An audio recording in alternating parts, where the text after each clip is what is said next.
Hi, I'm Tiffany Oshinsky. And I'm Khat Bell. And this is Serving Pancakes with League One Volleyball. The inaugural Love Finals are almost here, so to get you ready for the final showdown, Khat and I will be going over the matches from the week to keep you up to date on everything League One Volleyball. There's only 2 more weeks left in the regular season. How you feel about that, Khat? Girl, it's gone by so quick, I feel like. It almost felt like we were kind of slow start a little bit, and then now it's just like we're up and running. So we're down to the last 2 weeks, and I'm excited, to see how the final's going to go. I bet you are. I'm excited to see how it goes. Can you believe that this season's already almost over? I know, it's almost like kind of sad, I've been really enjoying going to see my friends, like almost weekend. Like I have friends on almost every team, and like we'll get together, get to hang out and play some volleyball. So it's kind of sad, but at the same time, it's part of it.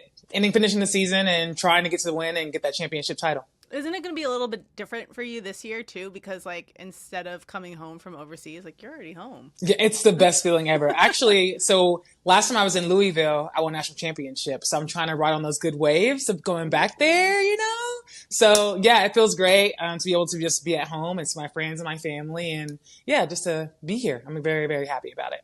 Love it. All right. Well, as we are drawing near the end of this inaugural season, we are seeing so many milestones being set. We're going to go through them as we talk about each match. Then at the end, I kind of want to see which one you think is, most impressive, because there's been so many that, for an inaugural season, it's really exciting to see and hear. 100%. So we will talk about that at the end after we go over the matches. So let's start with Thursday night's match between the top 2 teams in the league, Love Atlanta versus Love Houston, with Atlanta finally breaking through against their rival.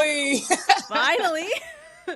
While also securing the number 1 spot in the Love Finals. They defeated Houston in 4 sets, 13-25, 25-21, 25-21, 25-20. There were also a lot of milestones in this game, including, let me get ready, outside Kelsey Robinson-Cook becoming the first athlete to surpass 200 digs. Setter Micah Hancock became the first athlete to reach 20 aces. And after becoming the first athlete to reach 200 points last week, Jordan Thompson now becomes the first to 200 kills.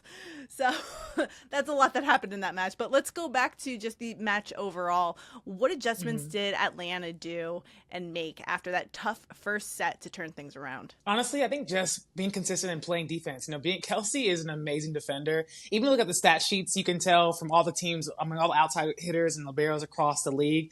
Those 2 outsides, Kelsey Cook and Madison Rochelle, are both, top 2, number 1 and 2 for digging balls. So playing defense, being consistent. Danielle Coutinho got hot there in the second set. So they're finding their game. They were ready for this one, I believe. Yes, they were. Now, Atlanta outside Mackenzie Adams was outstanding, again, earning player of the match honors while leading all players with 18 points, including 15 kills and 2 aces. She really took over in the final 3 sets. So what made her so effective in this match? Hey, again, just being consistent. When you're an outside hitter, your job was to put balls away, So when they get over that ball, she was very, very, very, very strong about her opinion and putting that ball to the floor. So, if you can get a chance and carry a team to do a few points in a set, you should do it. She did a great job doing that.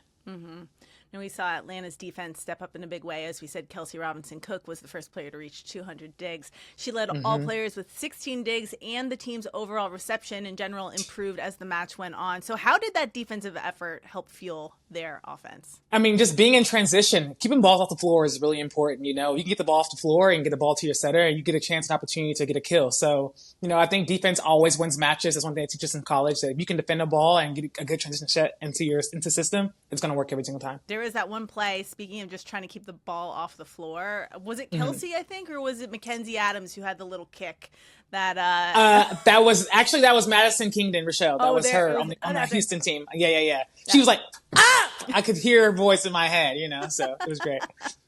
That was an amazing play to watch. And it counts. It's a dig. It counts. It counts. Keep that ball off the floor. Yeah. The name of the game. Literally. Well, speaking of Houston, they still control their own destiny for the number 2 seed, but they now have to bounce back against Madison in their final match. Madison, who, by the way, are on a hot streak and looking to overtake Houston for that second bye in the finals.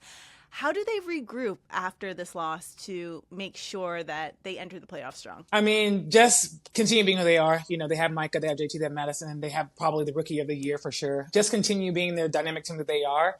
They're so solid. They have such a great chemistry on the court, on and off, which carries in such a long way. So there's no pressure. They're already in there. They can secure that spot again if they really want to, and just playing their game. And moving to Friday night, your team, Love Austin, held its final weekend with Love and unfortunately lost to Love Omaha in a 5-set battle, a huge battle, 25-23, 17-25, 25-16, 23-25, 15-12. Omaha finally snapped its 7-match regular season losing streak in this game. And since you were there, what stood out about their performance that made the difference this time? They really wanted it for sure. I think we definitely could have done a better job in closing out in that 4th set. But, they were foaming at the mouth, hungry to get a win. And it was well received. They just were out there just trying to keep the ball off the floor, like I said, and trying to just stay together and trying to get a win. And they created one. So it was a good job for them. Setter Laura Dykema was on fire, breaking the league record with 62 assists. As someone who watched her work up close, what impressed you most about how she was running that offense? I love her energy even after running the offense. She's always in their teammates' face and she kind of runs around like a little airplane around the court and stuff and just spreading her offense. I think she did a really good job spreading the offense around. She has a great connection with the middle, and I think for both middle blockers actually, and that's a very strong connection to have, especially when trying to win a match. Although you didn't win, Austin hit 335 as a team, one of the best offensive performances all season, but still came up short. What do you think made this match so tough to close out despite how well the team was playing? It's like I always said, winning games is defense, digging in transition. I think we out-hit, out-blocked, out-served, out-passed Omaha.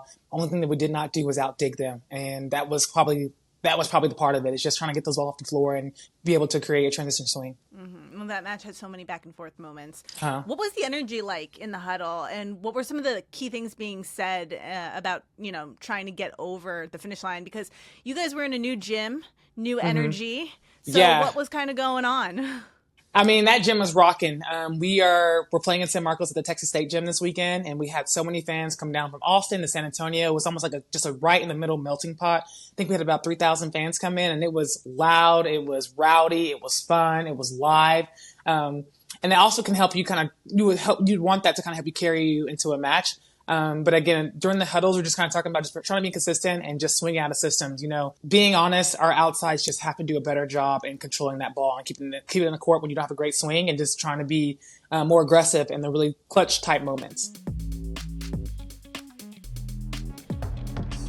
Let's move to Saturday's doubleheader. We start with Love Salt Lake beating Love Omaha in a 5-set. I always like saying Salt Lake. It's really Salt Lake. I'm like, Salt Lake. Salt Lake. Well, we start with Salt Lake beating Love Omaha in a 5-set reverse sweep with 2 marathon opening sets that went in overtime, 24-26, 31-33, 25-19, 25-15, 15-11. In fact, that was the longest game to date in League One's short history. But when it came to the action, what did Salt Lake do to be able to turn things around? I think depending heavy on their outsides hit a lot of good shots. They blocked really well. Tori Dixon was a force to be reckoned with throughout the match, and just holding themselves together, holding each other accountable. Skylar Fields had a few good plays running during the stretch. So just staying together, being consistent, and just having that energy consistently throughout the match. Outside, Ronnie Jones-Perry was named player of the match thanks to a massive game with 22 kills, 14 digs, and 4 aces, tying a league record for aces in a match. What impressed you most about her performance and her ability to take over in big moments? I think Ronnie has been great all season long. I think as the season continue to go on, we got to see more of her and exactly what she does, being in those big moments, being able to come in or if she's starting or not, and make a difference. I think that's such a great thing to do, be able to come in with a team, make a great impact. Now, Omaha showed a ton of resilience this weekend, but fatigue seemed to set in after those grueling first 2 sets. You've played back-to-backs before. How tough is it to maintain high energy levels in a match like this, especially with the 5th set on the line? Yeah, I mean, it's tough. And you want to be able to put your starting 6 out there and then to do the best they can possibly do, but also you want to be able to kind of switch players in and out from the bench and go on to get some fresh legs. So, it's definitely hard to kind of go back-to-back, especially in the double headers. And that's definitely, especially playing 5 sets every match this past few weeks. So applauding to them for sure, but it's definitely very difficult. One cool moment from this match was Amber Stiverins making her professional debut for Omaha and getting her first career kill. You've been in this league from the start. How exciting is it to see young players getting their first real shot? It's so cool. I love the Stiverins sisters. Amber's so great. I was very happy for her to get out there and finally, do her thing. And it's great. I think it gives the younger girls to get a chance to play against a high level veterans and to get some experience. So it was a great turnout for her. All right. Well, after that marathon of a match, you ladies had to play again, much later probably than planned. Late. So in that nightcap, Love Madison did edge out your team, Austin, in yet another 5-setter, 22-25, 25-23. 25-12, 23-25, 15-11.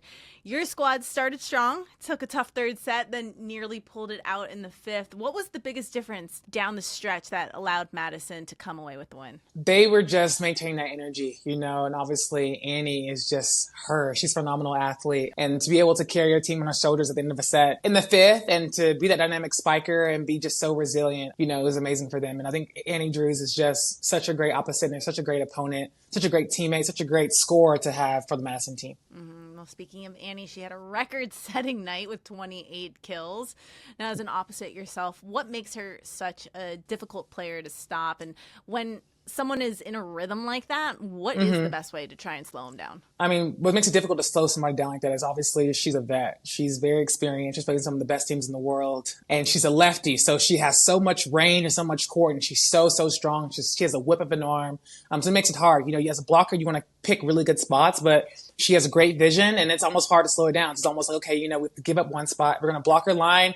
Cross-court defenders have to defend. And then it's like, okay, well, she can only go off so much during the cross-court. You want to be able to give her some more range back towards the libero. But, if she's crushing the libero, you don't know what to do, And we were trying to slow her down, and we got some good touches, some good stops at one point. But, it just wasn't enough, And, she's who she is for a reason, and she did a great job for her team last night. Mm-hmm. Now, Madison setter Lauren Carlini also made history, becoming the first player to have 600 assists in Love. As a hitter, how valuable is it to have a setter like that leading the offense? It is so valuable to have great hands, someone who's just be able to dish out the rock, the volleyball, dish out the rock, who's so content and contained within herself, who's very calm in a sense in any type of hype environment, whether it's too slow or too high. It's important to have a strong setter who's mentally and physically tough. And I think Lauren Carlini is amazing. That's why she's in the USA Gem. You've been in these battles all season long, playing tight matches, grinding through 5-setters. How do you think that experience is going to help your team as you prepare for the finals? I think we're going to surprise a lot of people in the end of this. I'm very faithful and I'm very committed to that thought. And I'm just very optimistic, and having this experience, be able to play all these different teams and consistently throughout the week and have this even more opportunities to play with them in 5th set matches definitely should help us in the long run. You can only watch videos so many times. You can only watch a scouting report, look at a scouting report so many times to go off the experience. So now that we know you live and you learn and you have to grow. So it's given us an opportunity to grow as a team and hopefully be a competitor in the finals. And speaking of 5-set matches that come late on Saturday nights, what was going through your mind on the, on the court, on the sidelines when it came to, a ruckus crowd that you were in front of, plus just late night? When I tell you, I felt like I was like, y'all, we in the club, we outside tonight. Like we were getting the fans hyped up. We were dancing around. So I told you one time, at one point, me and Julianne Fawcett were twerking. Like we were just getting hype. And, I set out the first 3 sets and then they're telling me as I'm drinking water and just talking, have a good time, and just trying to stay involved as well and stay warm. But Nicole Fawcett also comes up. She goes, "Hey, you're going in." I'm like, "Oh, okay, we party on," So I was so great. And it was great to go out there and be such a spark of energy for my team. And I had a great string of points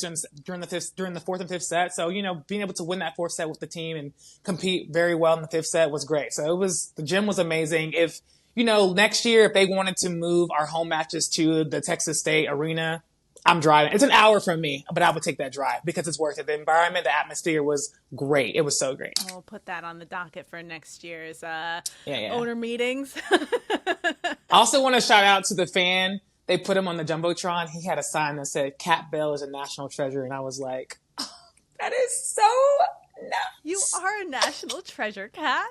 I'm like, not me being like the rainforest. Is that a national treasure? Is that a thing? I wasn't sure. What is it? National park? What is that? What is it? Well, You we don't know, have a rainforest, but we do have national parks. yeah, that's a national thing. Treasure, right? Would you consider that Yeah, you're a national treasure. People should be going to Austin to see you because you are a national treasure. They have to. Yeah, like it's literally you need to. All right, well, let's talk about some of these incredible performances and record-breaking moments in Week 12. For example, like we mentioned before, Annie Drew Schumacher set a new league record with 28 kills in a single match. Ronnie Jones-Perry tied the record for aces in a match. Plus we had some major career milestones like Lauren Carlini becoming the first player to hit 600 assists. So out of all of the standout moments, which record or milestone impressed you the most and why? I'm also going to add in Madison Skinner. She hit 200 points last night, I believe, too. So everyone is amazing. So obviously, like all those vets should be at those career highs. They're really impressive. But I also want to shout out to Madison Skinner just because, this journey for her has been a long one, I think. And she's done so well for our team coming in and just being who she was and being such an impact on our team. So I'm very impressed with her game. I'm proud of her. And, I just want her to continue on, believe in herself, trust in herself, and continue to hit others' milestones as well to be, keeping up with the vets. So I think it's a great thing for her too. Yeah, actually, I'm looking at the list of all of the records broken, tied, milestones from this week, and she is the youngest one, I think, to exactly. make this list. She is. She is, yeah. Let's go. That's impressive. That's really impressive. Exactly. Super impressive. All right. Now, Khat, as we head into the final week of the regular season, which matchup are you most excited for? I'll read the lineup. This is what we got. On Thursday, April 3rd, Omaha closes out its home slate against Atlanta, a team still searching for its first road win of the season. Friday, April 4th, Madison versus Salt Lake, with Madison looking to keep its 6-match winning streak alive. Then Saturday, we got the doubleheader. First will be Madison versus Houston, a potential battle for the number 2 seed with a quarterfinal bye at the Love Finals possibly on the line. And finally, you ladies will be playing Salt Lake for the last regular season match of the inaugural Love season. So which of these matches are you circling on your calendar?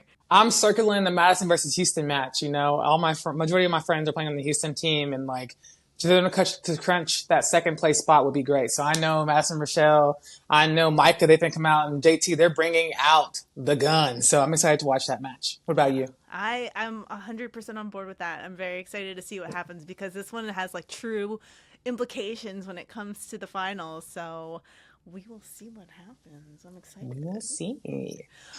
Yes. All right. Well, Khat, that's it for this week's episode of Serving Pancakes. Check back next week when Khat and I go over the final week of the regular season and look ahead to the Love Finals. And good luck to you this weekend, Khat. Thanks. Thanks for watching Serving Pancakes. Don't forget to subscribe and hit the like button. You can also listen to the podcast version on the iHeartRadio app or wherever you get your podcasts.